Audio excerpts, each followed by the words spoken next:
हमारी विदेश नीति का एक और कीर्तिमान है जिसका मैंने जिक्र किया था अभी थोड़ी देर पहले। कनाडा जैसा देश हमें G7 का इनवाइट नहीं भेजता है। नमस्कार और प्रणाम मेरे दोस्तों, मैं विरल जोशी। हमारे देश के विपक्षी नेता, खासकर कांग्रेसियों की मैं बात करना चाहूँगा कि ये लोग नरेंद्र मोदी को लेकर रोज़ एक फेक नैरेटिव चलाते हैं कि किस तरह से नरेंद्र मोदी को बदनाम किया जाए, नरेंद्र मोदी को लेकर देश की जनता को गुमराह किया जाए। पर होता क्या है, हर बार इनका पोपट हो जाता है, खत्म। अब ये बात मुझे इसलिए करनी पड़ रही है क्योंकि फिर एक बार हमारे देश के विपक्षी नेताओं का, खासकर कांग्रेसियों का पोपट हो चुका है, बड़ा वाला पोपट हो चुका है कि इस बार का G7 समिट यानी दुनिया की 7 बड़ी अर्थव्यवस्थाओं का एक सम्मेलन जो 15 से 17 जून के बीच कनाडा में होने वाला है, तो इसको लेकर कुछ दिन पहले कांग्रेसी नेता, पूरा कांग्रेस इनकी पलटन उछल कूद कर रहे थे, भयंकर तरीके से उछल कूद कर रहे थे कि प्रधानमंत्री नरेंद्र मोदी को इस G7 समिट को लेकर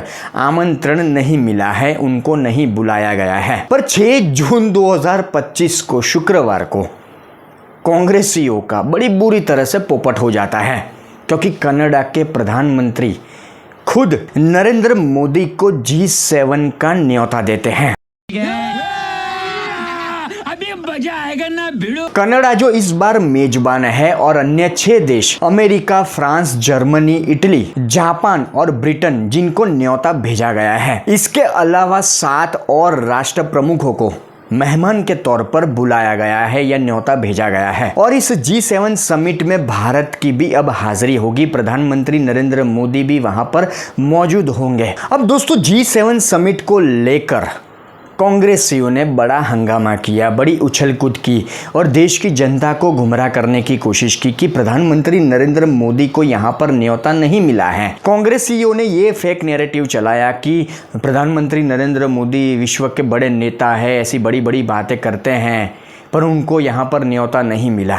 पर सच क्या हुआ, सच क्या सामने आया कि कनाडा के प्रधानमंत्री ने खुद नरेंद्र मोदी को फोन करके न्योता दिया। और यहाँ पर कनाडा की मीडिया का एक दावा भी मैं आपके सामने रखना चाहूँगा कि कनाडा के जो प्रधानमंत्री है या कनाडा में जो नई सरकार बनी है, उनका ये मानना था कि हमें प्रधानमंत्री नरेंद्र मोदी को नहीं बुलाना है। अब यहाँ पर मेरी ये बात सुनकर विपक्षी नेताओं को खुश होने की ज़रूरत नहीं है क्योंकि कनाडा और भारत के बीच पिछले कुछ सालों में संबंध कैसे हैं वो हम सब जानते हैं, क्योंकि कनाडा कहीं ना कहीं खालिस्तानियों को सपोर्ट करता है। कनाडा में रह रहे कुछ लोग, खालिस्तानी सपोर्टर, रोज़ कोई ना कोई कार्यक्रम, कोई ना कोई इवेंट ऐसा करते हैं जहां पर भारत को तोड़ने की बात होती है। तो कुछ इसी वजह से कनाडा भारत को आमंत्रण नहीं देना चाहता था या प्रधानमंत्री नरेंद्र मोदी को नहीं बुलाना चाहता था।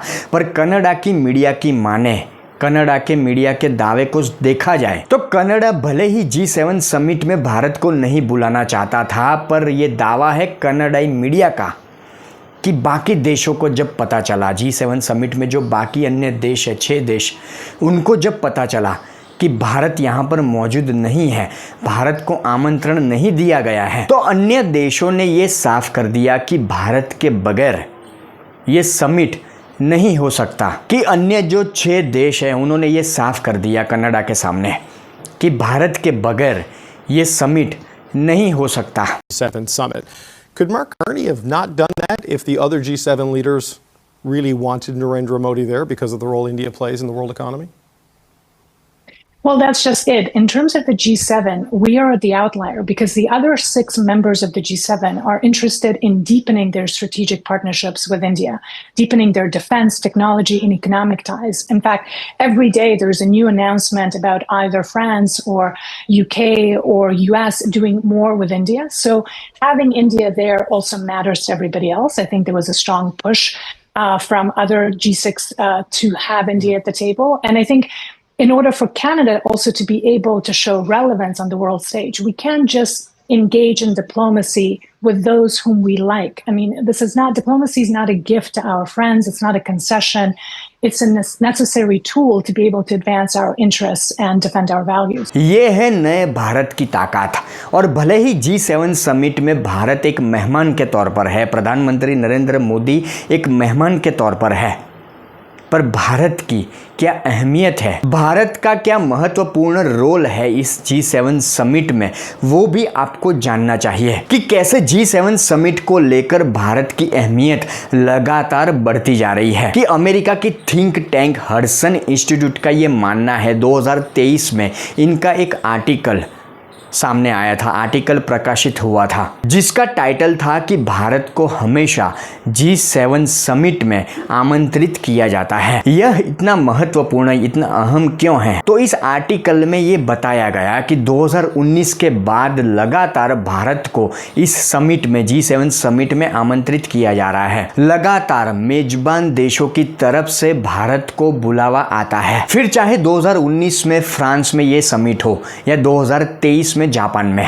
पर इतिहास पर गौर किया जाए, इतिहास पर नजर की जाए तो पहले जो ये G7 है वो G8 कहा जा सकता है, क्योंकि इसमें रूस भी था। और तब से, जब रूस था तब से भारत को आमंत्रित किया जा रहा है इसमें हिस्सा लेने के लिए। भारत को पहली बार 2003 में जब अटल बिहारी वाजपेयी साहब प्रधानमंत्री थे तब फ्रांस ने G8 के लिए न्योता भेजा था। अमेरिका की हडसन इंस्टीट्यूट के मुताबिक, उनके हिसाब से ये माना जा सकता है कि भारत ऑलमोस्ट इस समिट का हिस्सा बन चुका है। बीते वर्षों में भारत G7 का स्थायी सदस्य ऑलमोस्ट करीब बन चुका है। अब गौर से सुनिए, हमारे देश के विपक्षी नेताओं को यह खासकर सुनना चाहिए कि इसका सबसे बड़ा जो कारण है, अमेरिकन इंस्टीट्यूट का ये मानना है, उनके मुताबिक ये सारी चीज़ें मैं आपके सामने रख रहा हूँ कि ये सारी चीज़ें इसलिए हो रही है, भारत का प्रभाव, भारत की अहमियत इसलिए बढ़ी है क्योंकि विश्व स्तर पर भारत का प्रभाव बढ़ा है, भारत की अर्थव्यवस्था। और सबसे बड़ी बात वसुधैव कुटुंबकम,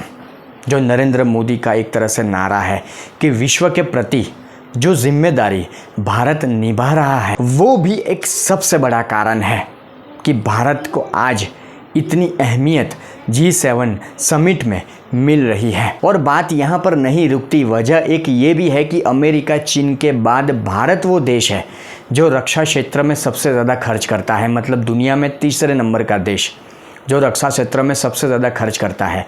तो एक कारण ये भी है कि भारत को G7 समिट में अहमियत मिल रही है। भारत की GDP दिन प्रतिदिन अच्छी हो रही है, बढ़ रही है। कनाडा, फ्रांस, इटली जैसे देशों को भारत ने पीछे छोड़ दिया है। हाल ही में हमने देखा कि भारत की अर्थव्यवस्था अब दुनिया की चौथी अर्थव्यवस्था बन चुकी है। G7 समिट को लेकर चीन की बात भी हो रही है कि चीन से ज़्यादा अब अहमियत भारत को मिल रही है। अमेरिकन इंस्टीट्यूट का ये कहना है कि भारत और चीन दोनों तेजी से उभर रहे हैं, लेकिन दोनों देशों का रवैया पूरी तरह से अलग है। कि जहां चीन विश्व के किसी देश के बारे में सोचता नहीं या उनकी मानता नहीं, चीन तो ऐसा देश है जो अंतर्राष्ट्रीय कानून को भी नहीं मानता, उसकी भी कदर नहीं करता, पर भारत जिम्मेदारी के साथ सबको सम्मान देता है। G7 समिट को लेकर भारत का जाना तो तय ही था, प्रधानमंत्री नरेंद्र मोदी को बुलावा आना तो तय ही था, पर हमारे देश के विपक्षी नेता बिना सोचे समझे, उनको जल्दी रहती है कि कब हम सोशल मीडिया पर जहर उगले प्रधानमंत्री नरेंद्र मोदी को लेकर और किस तरह से देश की जनता को गुमराह किया जाए। पर यहाँ पर सबसे दुखद और एक तरह से कहा जाए विपक्षी नेताओं को लेकर मैं कहना चाहूँगा कि शर्मनाक बात यह है कि विश्व मंच पर भारत की एक अहमियत है। विदेशी यूनिवर्सिटी या विदेशी इंस्टीट्यूट जो भारत की तारीफ करते थकते नहीं या भारत को लेकर इतनी अच्छी बातें अपने आर्टिकल में, अपने लेख में लिखते हैं कि भारत की अहमियत किस तरह से बढ़ रही है। दुनिया के किसी भी कोने में अगर कुछ भी होता है तो उसमें भारत का भी एक महत्वपूर्ण रोल है। पर आगे मैंने कहा उस तरह से दुखद और शर्मनाक, अफसोस की बात कि अपनी घटिया राजनीति चमकाने के लिए हमारे देश के विपक्षी नेता आए दिन फेक नैरेटिव चलाते हैं। पर वीडियो की शुरुआत में मैंने कहा, क्या मतलब, फेक नैरेटिव चलाकर क्या मिला? पोपट हो गया, रोज़ इनका पोपट होता है, फिर भी ये लोग नहीं सुधर रहे।